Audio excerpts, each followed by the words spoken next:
Hey students, today you'll learn 5 quick fixes for common grammar mistakes that English learners often make. If you want to learn a lot more, come join my 200 Common Errors course at my website, espressoenglish.net. Quick fix number 1. Don't say, "This box isn't enough big for all the books." Instead, say, "This box isn't big enough for all the books." The word enough goes after adjectives like big, big enough, after adverbs and after verbs, but it goes before nouns. So we would say, are there enough chairs for everyone, and not chairs enough. Quick fix number 2. Don't say, "I can't believe how much stubborn he is." Instead, say, "I can't believe how stubborn he is."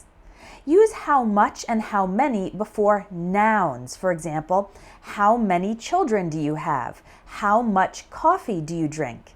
But before adjectives like stubborn and before adverbs, we use just how. I can't believe how stubborn he is. Quick fix number 3.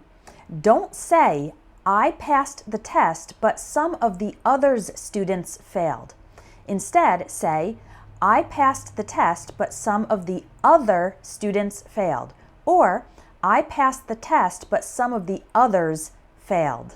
Adjectives before nouns are always singular in English, even if the noun is plural. So we say other students, not others students.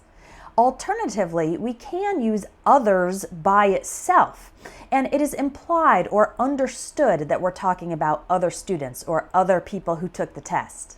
Quick fix number 4. Don't say reading in English is more easier than listening.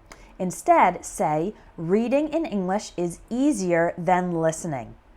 Easier is already a comparative adjective. Easy, easier. So there is no need for more.